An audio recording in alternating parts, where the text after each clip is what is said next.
When Edit Part mode is enabled, SOLIDWORKS can make it easy for you to focus on the component you're editing by changing the way components are displayed. Let's take a look at some options that affect this behavior.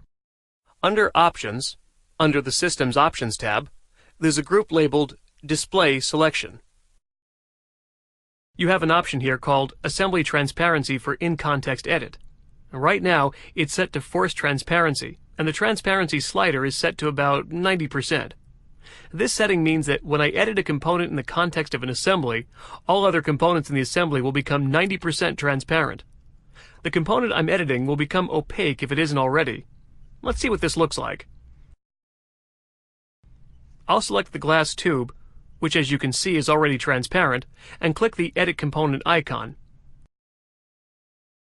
Notice all components become transparent, and the glass tube becomes opaque.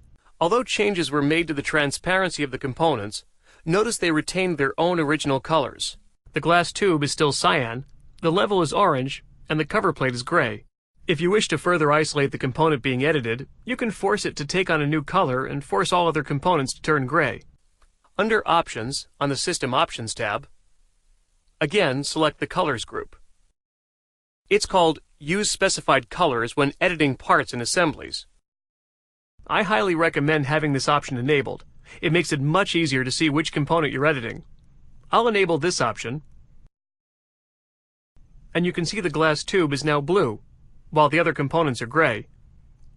If you wish to customize the colors used here, you can do so by changing your system colors.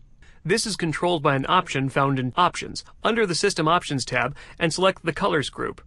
In the list of items, find Assembly, Edit Part in Assembly, Non-Edit Parts. You can click the Edit button and change the colors as you wish. Let's continue with the transparency options in the Display Selection group. In addition to forcing transparency, you can select Maintain Transparency. This setting will keep opaque components opaque and transparent components transparent, but color changes will still take place. When I click OK, notice the glass tube is the only transparent component because it was the only transparent component in the assembly to begin with. Finally, we have the Opaque Assembly option.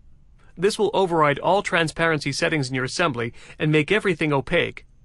If the Use Specified Colors when editing parts and assemblies option is enabled, color changes will still be applied.